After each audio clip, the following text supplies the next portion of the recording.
Imagine a city that spends years and millions of pounds on a single enormous task. Not building something, not saving something, but trying to make a building disappear. And then imagine that somehow it just will not go away. So you come out of the railway station, and to get into your own city centre, you pick your way through steel fencing and boarded up walkways and great mounds of rubble, past an enormous grey carcass that simply sits there, half torn down, going nowhere. And you do this on a Tuesday, and you do it again on a Wednesday, and you do it for years. Now, this was not some forgotten warehouse on the edge of town. This was meant to be the future. This was the thing an entire city was promised would change everything. So how does a building end up as something a city is ashamed of? How do you spend a fortune trying to knock something down and still not manage it? And how long, exactly, can a place stay half demolished before somebody finally admits the whole thing has gone wrong? Well, to answer that, we need to go to Nottingham. And we need to talk about the Broadmarsh. Because the story of the Broadmarsh Centre is not really the story of a shopping centre at all. It is the story of a promise. A big, confident, concrete promise made with the very best of intentions that went so completely and so publicly wrong that the city is, to this very day, still paying to undo it. And, as these grand civic promises so often do, it begins with knocking something down. So, back in the 1960s, Nottingham decided that a low, damp, overcrowded old corner of the city, a place the locals had always called the Broadmarsh, needed dragging into the modern age. And the modern age, in those days, meant one thing above all else: the covered shopping centre. And in fairness, that old corner did need something. It had been one of the poorest and most crowded parts of Nottingham for a very long time. A maze of cramped courts and back-to-back houses that, by all accounts, few people were terribly sorry to see cleared away. But something else stood there too. Running down the hill was a street called Drury Hill. A narrow, twisting, medieval lane of little shops, so old and so picturesque that it is still said to have rivalled the Shambles over in York. One of the most beautiful streets, so the story goes, that the city ever had. And they demolished it. To make room for the way in, there was, for what it is worth, an inquiry. There were objections. Quite a few people, apparently, felt that flattening the prettiest old street in Nottingham just to build the entrance to a concrete shopping precinct was perhaps not the finest idea anyone had ever had. They demolished it anyway. Oh, and there was one more thing down there, under all of it. Because Nottingham, rather wonderfully, sits on a great honeycomb of ancient caves, cut into the soft sandstone long before anyone had ever dreamed of a shopping centre. And the original plans for the shopping centre proposed, quite simply, to fill a good many of them in with concrete. It took a public outcry to stop that from happening. And in the end, the caves were not only saved, but protected, and even opened up for people to come and visit. So keep the caves in mind. We will be coming back to them. So, up went the Broadmarsh. And for a while, you have to admit, it delivered more or less exactly what it had promised. It opened its doors, and because this was a proud civic moment, it was opened by a duke and a duchess, all very grand. And inside, it was warm, and it was bright, and above all, it was busy. A whole covered street of shops, out of the weather, selling just about everything under the sun. And at Christmas, best of all, there were lights and a grotto, 850 parents, crowds of families wandering through, doing their shopping in the warm while it was cold and grey outside. This was the modern way to spend a Saturday, and Nottingham, for a good few years, rather liked it. This, remember, was the future they had been sold. And for a little while, the future seemed to be working out nicely. Which, if you know anything at all about how these stories tend to go, should probably worry you. And then, slowly, in the way that these places always seem to, it began to date. Tastes moved on. The shine came off the concrete. Newer and shinier centres opened up. Shoppers drifted away to them. and the Broadmarsh started to feel less like the future and rather more like a slightly gloomy leftover from the past. It became, people will tell you, the sort of place you walked through on your way to somewhere better, rather than anywhere you actually wanted to be. In fact, by the early part of this century, Nottingham had gained the distinctly unwelcome reputation of having some of the emptiest shops in the entire country. Now, the obvious answer to a tired old shopping centre is to give it a makeover. And that, in the end, is exactly what somebody set out to do.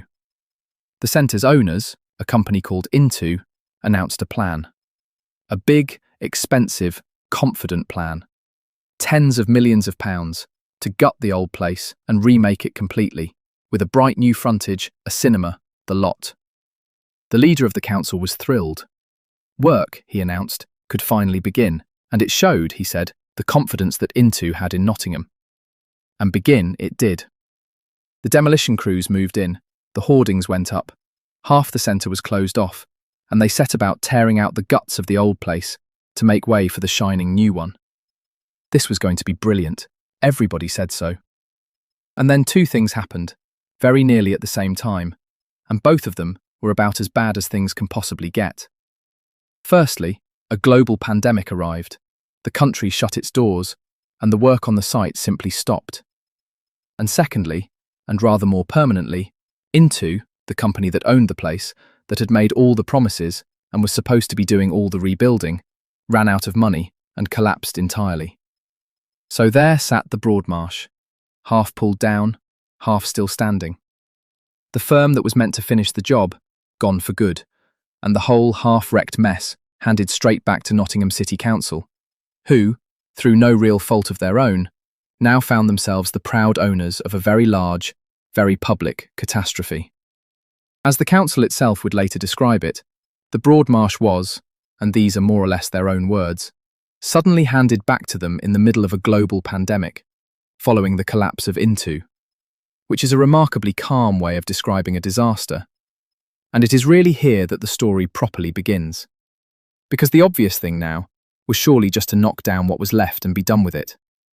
Except that doing anything at all with a site that size costs money. A great deal of money, as it turns out, and the council did not have it. So they asked the government to help pay for it, and the government said no. So they waited, and they asked again, and the government, apparently, said no again. And then, a little while later, they tried a third time. And, well, you can probably guess how that one went. And all the while, the Broadmarsh just sat there. Not for weeks, and not for months, but for years. A vast, part-demolished hulk in the dead centre of an English city, wrapped in fading hoardings, quietly falling to pieces. The local press, who are not always celebrated for their restraint, took to describing it in vivid terms. An open sore, they called it. And, most memorably of all, a dead whale. But for the people of Nottingham, none of this was ever really a headline in a newspaper. It was simply the way in, and the way out, of the middle of their own city. And it stayed that way, this great fenced-off ruin that everybody had to shuffle around, for something close to 6 years. 6 years. To take a building down. There were plans, of course. There are always plans. At one point, a rather famous designer was brought in, with a genuinely clever idea. Instead of knocking the whole thing flat, they would keep the great concrete skeleton of the old centre and turn it into something new. A green, planted, landscaped landmark right in the heart of the city. It was going to be marvellous. And then that idea too was quietly dropped. Because when they finally went and asked developers to take it on, the developers did not want the risk. And the leader of the council, a new one by now, summed the whole problem up in one rather awkward question. This ageing, half-ruined concrete frame, the one everybody wanted to lovingly preserve. Who, as she put it, would insure you for that? There was no good answer. And so the clever idea went the way of all the clever ideas before it. In the end, a national housing agency had to step in, buy the site outright, and find the millions that nobody else could. All to do the one simple thing the whole city had wanted done for years. To finish it off. And that work, when it finally began quietly, with the asbestos stripped out before the machines could even start. The bill for making the Broadmarsh go away is expected to come to something in the region of £30 million. £30 million, just to be rid of it. Now, it has not all been misery. A gleaming new central library did open on part of the old site, and it is, everyone seems to agree, genuinely good. And there are, once again, big and confident plans for what comes next. 1,000 new homes, shops, offices, up to 2,000 jobs. A brand new quarter for the city, rising up where the old centre stood. All of which sounds absolutely wonderful. And you do have to wonder where, exactly, we have heard that sort of thing before. Because here, really, is the whole story of the Broadmarsh, in one breath. To build it, they tore down a beloved medieval street that people still talk about to this day, and came within a public outcry of filling the city's ancient caves with concrete. To fix it, they promised a great makeover, and thereupon lasted about a year before the site fell silent for 6 more. And to get rid of it, that same city needed something like £30 million, and a rescue by the national government just to manage it at all. That, in the end, is what became of the glittering future Nottingham had been promised. And those caves, the ones the planners so very nearly filled in with concrete, they are, of course, still there. Older than the shopping centre that nearly buried them. Older than the lovely old street that centre destroyed.